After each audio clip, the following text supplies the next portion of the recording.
Another layer of cardiovascular disease is heart failure. Occurs when ventricles are impaired, and so they can't contract as strongly as they should be able to. And so because they're not contracting very strongly, cardiac output, the amount of blood that's leaving the heart per minute, goes down. Okay? It can be acute, which would be in response to having a coronary artery blockage, or maybe taking a toxic substance, or maybe due to drug use. Chronic version is due to kind of ongoing problems that result in damage to the heart tissues. So hypertension can cause, over time, chronic heart failure. Multiple minor heart attacks, someone might not know they're having them. You can have a heart attack while you're asleep, wake up, and if it was just a little tiny one, you might not even know that it happened. All right? Or you can get a viral infection that will attack the myocardium, and that can then do enough damage that it leads to heart failure. So if it's moderate levels of heart failure, we see an increase in blood volume because the kidneys start to retain fluids. And that increase in blood volume allows the heart to maintain cardiac output for a little while. But the problem with heart failure, if it's not dealt with early or appropriately, it just continues to degenerate. Things just get worse and worse until Q can't be maintained, and the heart's having to work really, really hard. We'll see hypertrophy of the left ventricle that is not healthy, like we get with aerobic exercise. It's pathological. And we'll start to see accumulation of fluids, particularly in the legs and the ankles, sometimes around the lungs. And so then it becomes difficult to breathe because you've got all this extra fluid pressing on the lung tissue. Right. So if it goes on and continues to deteriorate, sometimes a heart transplant can be necessary. Right? And then the hypertension, oh, that's the fluid, there we go, we did that bit already. Hypertension, we talked about this in lab, all right? So chronic high blood pressure at rest, so over time, not just one measure, has to be over time.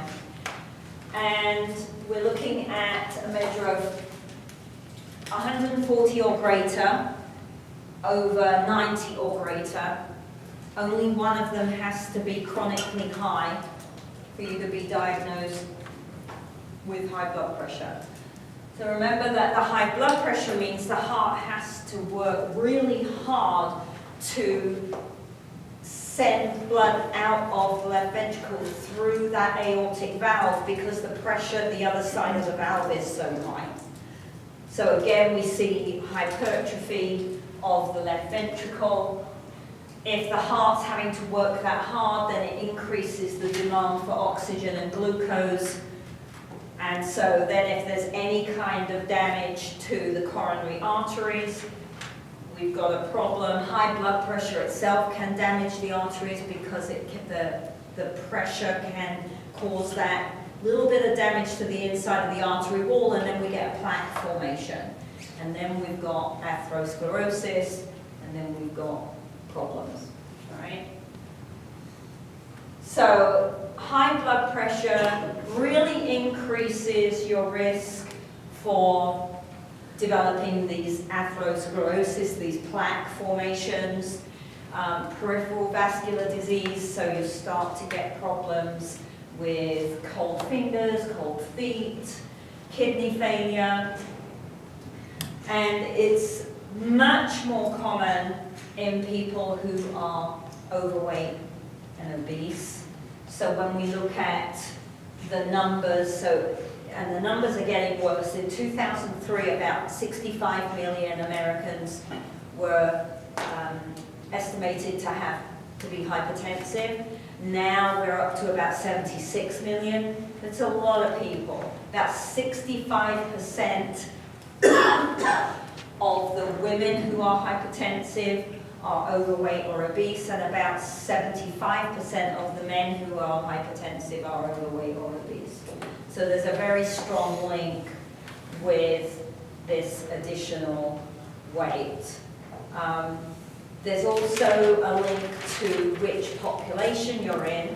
So African Americans are at much higher risk than Caucasian Americans or Mexican Americans. So their risk factors are much higher, and many more of them then have heart failure or other problems, stroke. All right.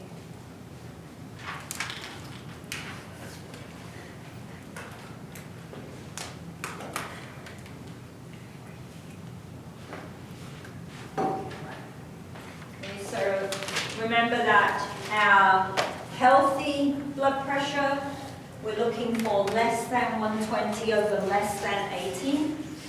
All right. We now have this pre-hypertensive category, which is relatively new, right? Because of the increase in the numbers of people with hypertension, they developed a pre-hypertensive category to try to catch people earlier so that we can intervene and maybe get them to change some lifestyle habits and not develop full-blown hypertension. Stage 1, 140 to 159 for systolic, 90 to 99 for diastolic. Okay. Remember that if we have this group, we should not be giving them a resistance training program initially. All right. We need to get their blood pressure down. And whilst resistance work does decrease blood pressure over time, it also massively increases blood pressure while I'm training. And these people are at too much risk, right? And then there's a stage 2, and these people are probably hospitalized or at least on high medications.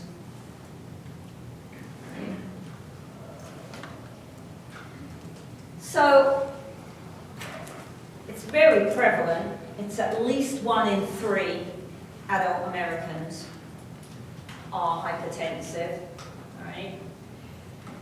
However, although we have some causes or risk factors that we know, and some of them are controllable, about 90% or so, 85 to 90% of hypertension is what they call idiopathic. We don't really know why that person has hypertension, right? They don't pin it down. Physical inactivity really increases your risk significantly. So the more physically active you are, the less risk you have of developing hypertension. Something I can't control, my hereditary, right? I can't control if I'm African American, obviously, right? But that increases your risk, especially if you're sedentary. Being male is more risky than the girls. Increasing age, so 65 and older, you're just automatically considered at more risk. Right? Psychological stress, developing diabetes, and they tend to go hand in hand. Right? Using oral contraceptives can, for some individuals, cause a problem. So there's lots of kind of identifiable risk factors. Some of them are lifestyle that we could change if we were willing to, right? It's hard to make a change. It's really hard to make a change. Try, if you go out and you're a personal trainer, try the best you can to allow for the fact that that person doesn't have your background. You know, if they're being resistant to change and some ideas that you're introducing, They're not you. They don't have what you have. They don't have maybe the enjoyment of moving that you have. They're doing it because the doctor said they needed to. Well, that's kind of, I mean, my health is good motivation, but enjoying it is much bigger motivation, right? So we want to try to be understanding of other people's experiences, right? If you look at that area, they then talk about diabetes, but we're going to cover that a lot later on. They also talk about peripheral artery disease. It's only a little piece, but have a look at that, all right? So some of the risk factors then, as we said, hypertension, overweight, obesity, but these two can impact blood lipid profile. And I like to go through blood lipid profiles because they tend to be terms that are bandied around, or you hear the doctors say them, or they're on your medical report, and people don't always understand what they represent. And in the health literature now, they're really looking quite a lot at cholesterol levels and total cholesterol and the risk factors that are involved. So lipoproteins carry blood lipids around in the arterial system, and we have several different versions of these lipoproteins. All right, some of them are considered helpful, and some of them are not considered helpful. So what we have is they transport the blood lipids. All right, so we have proteins that are called low-density lipoproteins, and they're the bad guys. All right. And part of the reason they're bad is that they get deposited into the plaques, right? So we've got this fat that's kind of stuck in the artery.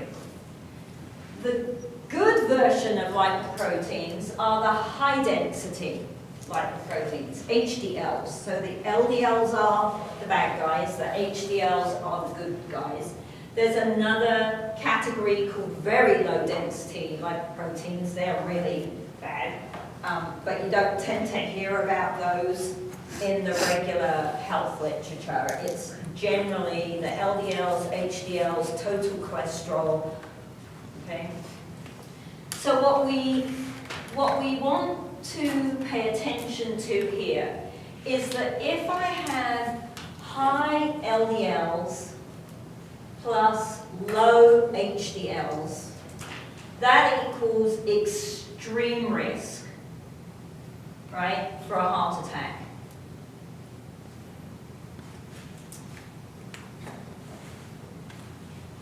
Particularly if you're under 60. If you're exhibiting that combination, then you're really increasing your risk for a heart attack. Right? So what we want for low risk then is just the opposite. We want to make sure that we've got low LDLs plus high HDLs.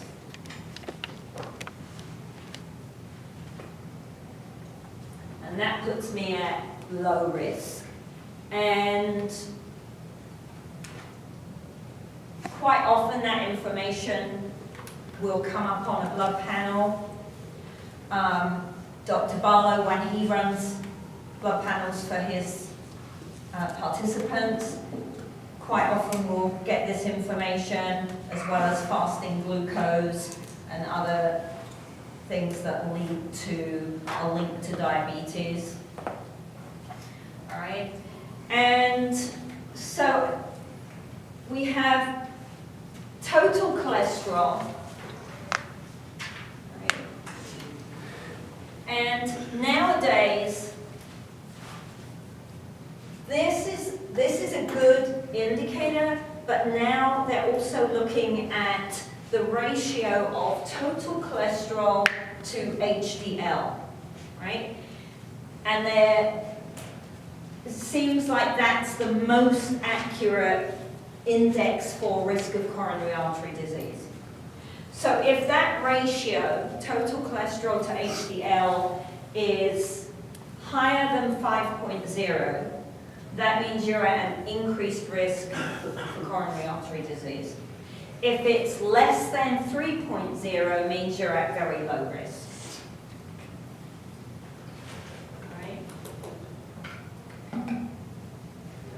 So, I don't know how you feel about questioning your doctors. I like to go to an appointment with lots of information because doctors have a tendency, and I think they're worse in England than they are here possibly, but they have a tendency to skim over the surface because they think you don't understand what they're going to talk about, right? And so they don't give you any of the details because you wouldn't understand them anyway. So I like to go in armed with textbooks. I've done this before. I have gone in with textbooks and they've gone, blah, blah, blah, blah, nah, show me. Here, show me. And then they shut up and they go, oh, okay. And then they talk to you like a real human being instead of a 2-year-old, right? So I think especially when you're looking at something that is commonly measured and it is such a good indicator of your health status, your cardiovascular health status, that you want to make sure you really understand this terminology and that you can explain it to someone else who may be, you know, if you have a client come to you and they say, okay, the doctor said I've got to do some aerobic work and lose some weight because my numbers are all screwy, and you go, what numbers? And they go, oh, I don't know, just my numbers. You go, well, yeah, let's talk about that. Why don't we find out what the numbers are, right? Because then you can help them be more engaged with what's going on and understand more what's happening to them, right? So blood lipid profile puts you at high risk. Hypertension puts you at high risk. Overweight, obesity puts you at high risk. Diabetes puts you at high risk. We'll come back to that later in the semester. What's left of the semester? Inactivity is a huge risk, right? Low physical activity levels is clearly linked to higher risk of coronary artery disease and other cardiovascular. Right? Because if you think back to the adaptations that we've already talked about, if we do resistance work, if we do aerobic work, those adaptations benefit your arteries, benefit how well your heart can work. And so that physical activity lowers your risk quite significantly. All right? And if you catch someone, if we are able to identify this group and pre-diabetic groups, then physical activity interventions have shown to delay the onset and possibly even prevent the onset of full-blown diabetes and full-blown hypertension. Right? But we have to get them early so that they're not really sick by the time we get them. Right?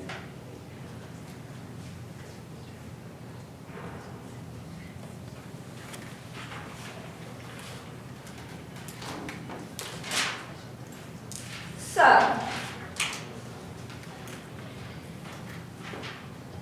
I'm going to assume, since you're all here in a PT class, that you all buy into the idea that physical activity is not quite a cure-all for everything, but it cures a lot of things, right? So we want to be able to develop appropriate activity plans or exercise plans depending upon the person we're working with, right? Remember our talk last week about what kind of verbiage do I use with the individual, depends who that person is, right? Can I prevent that person developing hypertension? Okay. Overweight and obesity are epidemic now. They're actually labeled epidemic by the Center for Disease Control. So then a lot of people are going to come asking for help for a decrease in their body fat levels. And we want to maintain or increase fat-free mass, right? Our skeletal mass and density and our muscle mass. So doing physical activity positively affects virtually all those controllable coronary artery disease risk factors. Right? We can't do anything about the uncontrollable ones. Right? But the controllable ones, physical activity positively impacts those. Okay. So, if you're going to work with anyone, if you're going to write a program for anyone other than yourself, right? Doesn't matter if it is your mother, your brother, right? The next door neighbor, doesn't matter who it is. You really, really, really want to make sure that you've got some form of medical clearance, all right? And sometimes books will say, oh, you only have to have medical clearance if they're in a risk group. So men over the age of 45, women over the age of 55, people who are overweight or obese, people with a family history of heart disease, right? Those are the people you get medical clearance for. Well, okay, but what if they are diabetic and they don't know they're diabetic and they didn't go and check with the doctor first, right? Or they might have a heart murmur that they're not aware of, that might get picked up if they go get. I think it's a good idea just to just go to the doctor, get a low-key, basic physical, come back and tell me you're okay. Right? Then make sure they fill in all their PARQs and all the other forms. Not that those will save you if you get taken to court, but they will at least show that you tried to do the right thing. Right? It's not like someone signing a PARQ means you're not going to get sued, because that's not going to happen. Right? Also doesn't mean you'll win if you get sued, but it does show intent. Right?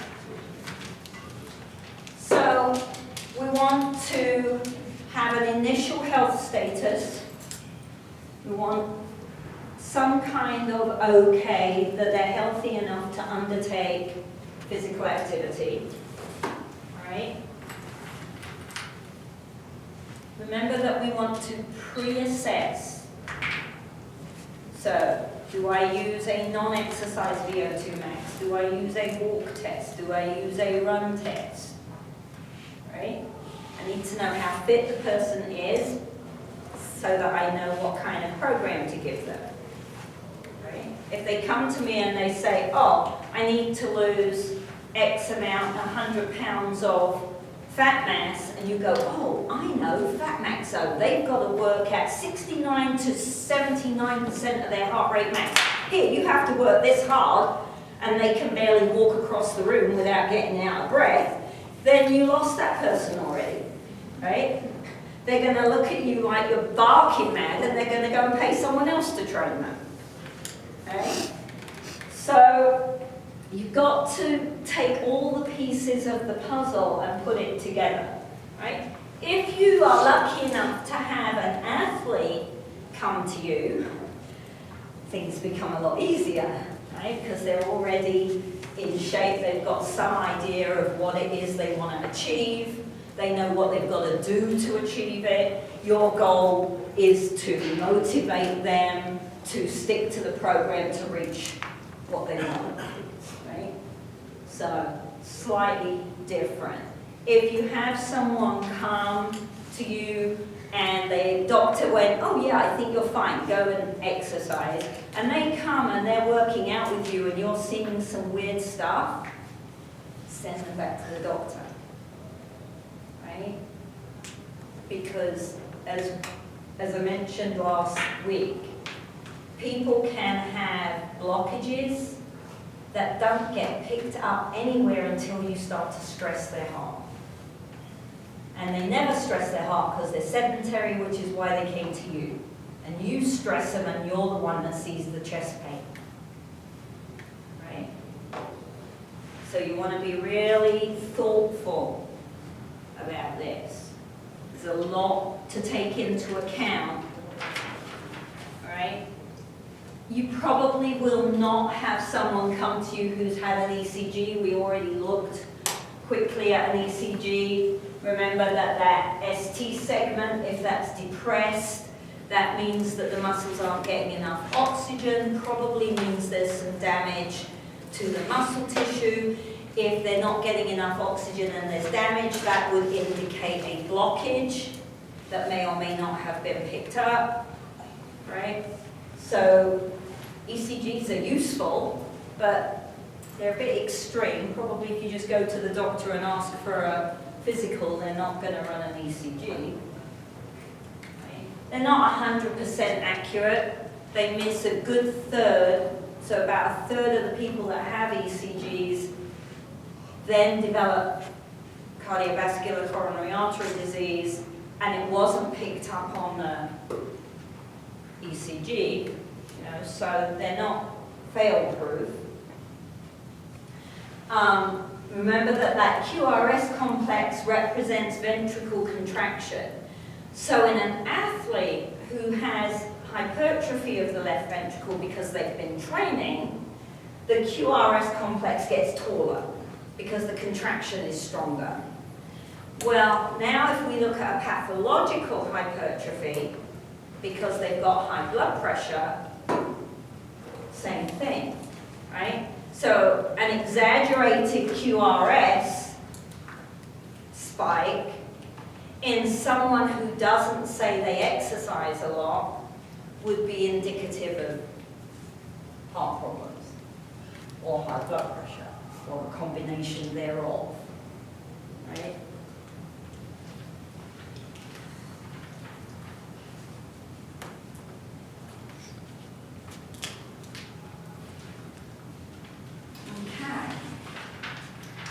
So, writing the actual program, right?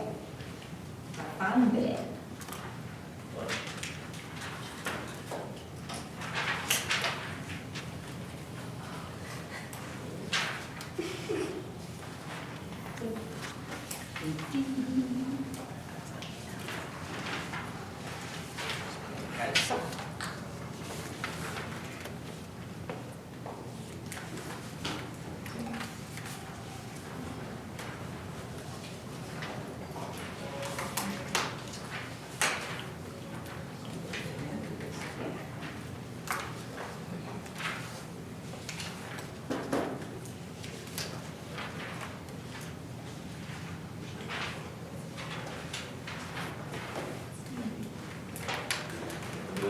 Oh, just got it right. Okay.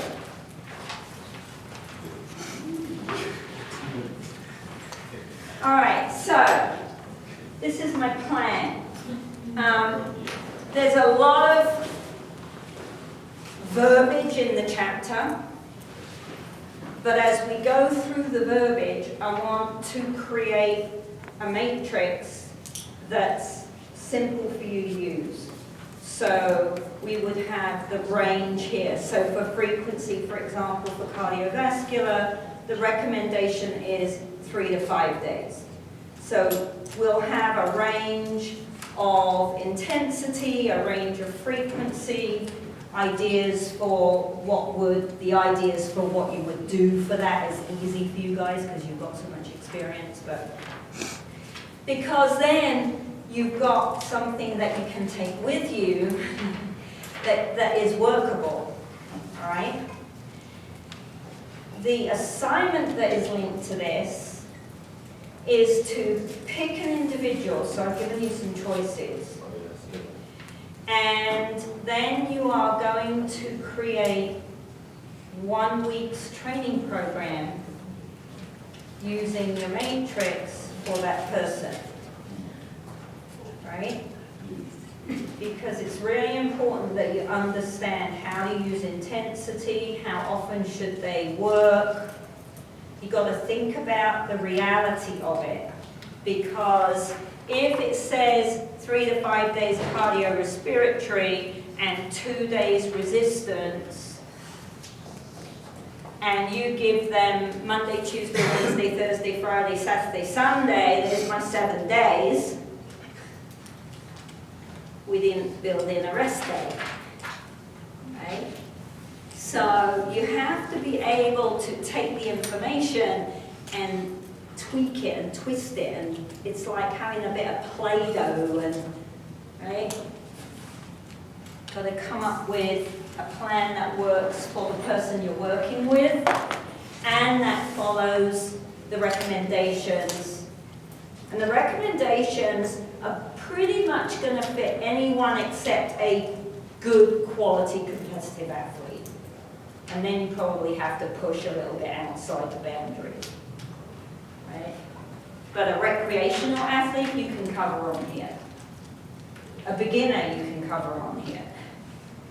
Okay? Once you've got the matrix set up, you've got the tool to write a program for anybody, if you can manipulate the information. Does that make sense? So that's my plan. Let me have a look at my days. What have I got here?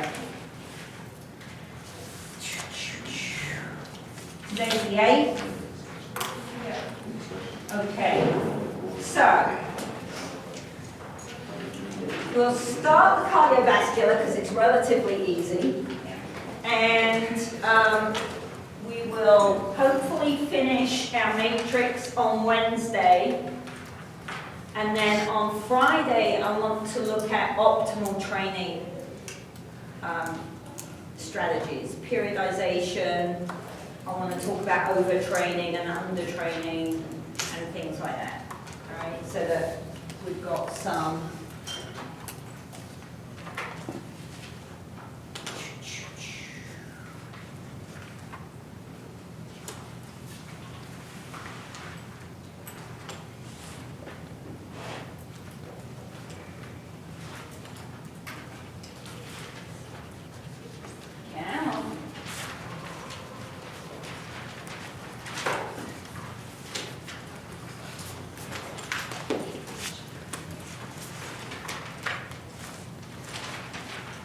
All right, we've already talked about reducing risk. The information is repeated again in this chapter. Have a look. Remember that it does not have to be exercise. So we're going to be talking about the fact that what we can have on our matrix might not be going to the gym. It might be doing the gardening, raking the leaves, right? Mowing the lawn with a push mower instead of a little.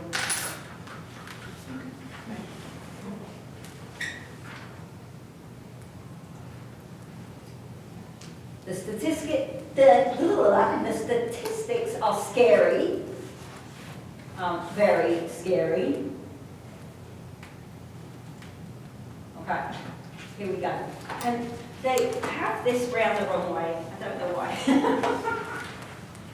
So, the ACSM, F is frequency, I is intensity, T is time, T is type. I generally don't like the ACSM very much because they're very rigorous and they're very much athlete biased rather than health biased, but they did stick enjoyment on the bottom of their fit matrix now, which I'm very happy to see. So That's cool. All right, we don't want to start with duration, we want to start with frequency. Okay, so minimum 3 days a week for cardio work. All right? The research says that really you don't get heaps of benefit, more benefit after 3 days.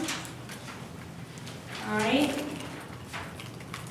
But you can go up to 5 days a week and see some improvement in aerobic capability. But if you do more than 5 days a week, you start to see way less payback.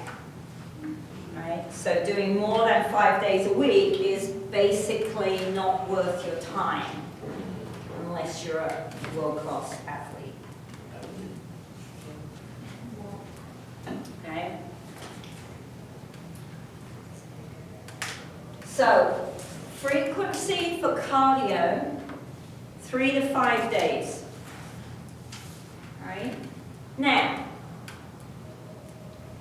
how much we're going to do in those 3 to 5 days is a big issue, right? Because how much time does this person have? How fit are they? How much can I make them do?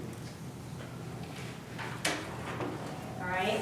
So the next thing I have to decide, I don't know why this is all back to front, is our intensity. Okay? The most important variable for achieving your goal. Right?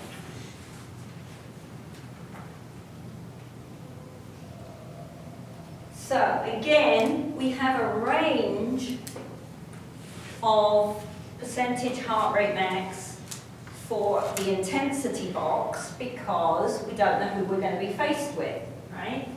The lower end, 55 to 65. So I usually put 60 in my box, right?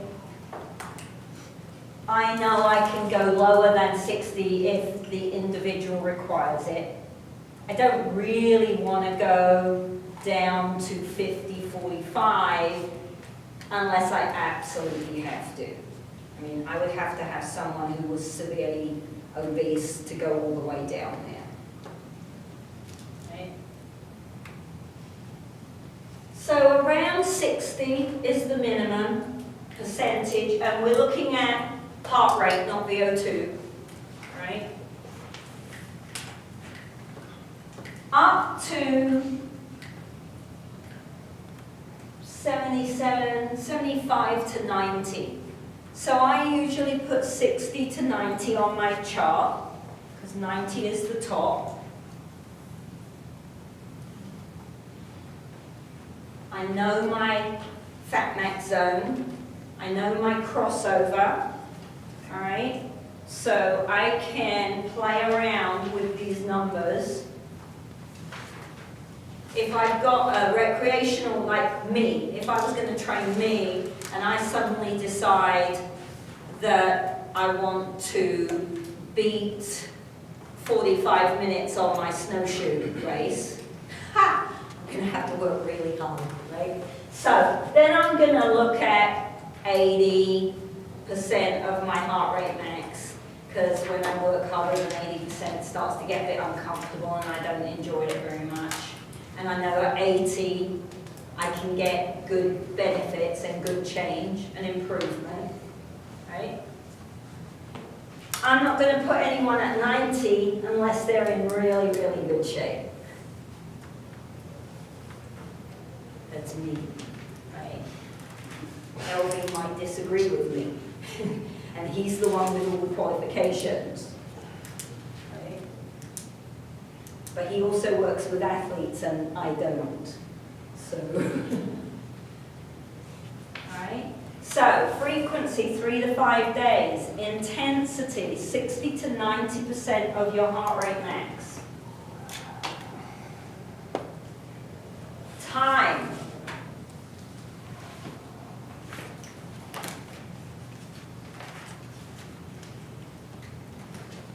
So, if we are working with someone who is reasonably healthy, the minimum I want to do is somewhere 20 to 30 minutes. All right? However, remember that the Department for Health and Human Services say that your 30 minutes a day can be done in 3 10-minute blocks and you will get health benefits. You're not going to get in shape. Right? But if you have someone who either can't or won't do 30 minutes in one go, then 3 lots of 10 minutes or a 20 minutes and a 10 minutes. Right?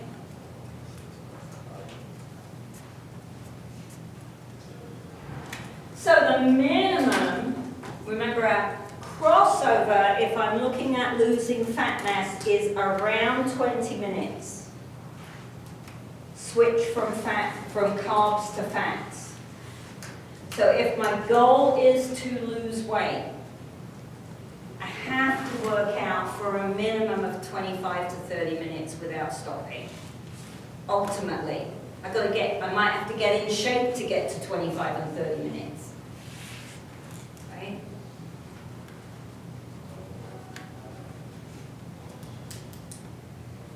So for aerobic capacity, for improvement of my cardiovascular system, I can do short duration, high intensity. So I can do 20 minutes at 80-85%, assuming I'm in shape enough to do that, and I'll get good benefits. Or I can do long duration, so I can go for 45 minutes and drop it down to 70%, which is more comfortable. For me, anyway. Okay?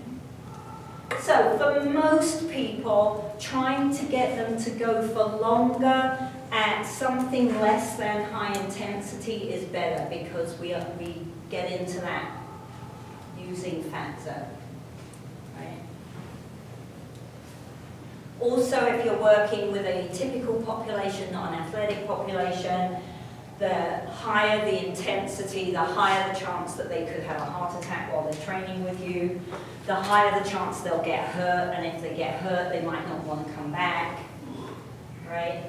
And the more uncomfortable it is, the less likely they are to stick with the program.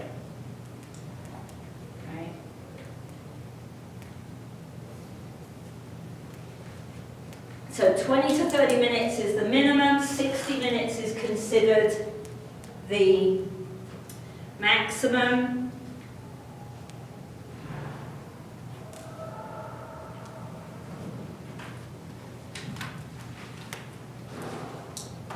Okay. Again, 60 minutes if you're working with an international athlete might not be enough, depending on, but for most, a lot of athletes are anaerobic athletes. They don't need to be doing aerobic work for an hour. Right? They'll lose muscle mass, so that's not a good plan.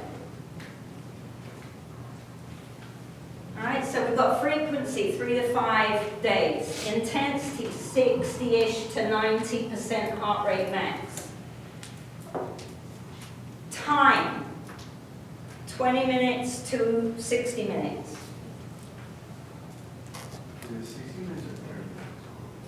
20 to 30 is the minimum, 60 is considered the maximum, is the recommended maximum.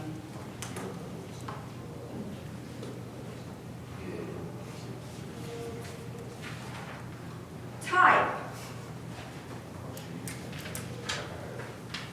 Right, so we've got a nice list of very exercising type activities here. Okay, anything where I use my large muscle group repetitively is considered aerobic.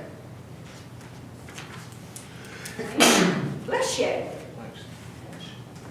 But I can spring clean my house and make it aerobic. Okay? So I've got to move furniture, I've got to carry the vacuum around, I've got to push the vacuum, I can put my headset on and dance with the vacuum, right? And then I've got to do all the mirrors, right? I can make cleaning my house aerobic. I can make doing, I'm not that funny. Or maybe I am. Funny's good, I think, keeps you engaged. You know, doing yard work can be your aerobic work. Right? Walking with your dog, playing with the grandchildren. Doesn't have to be sport exercise based. Okay?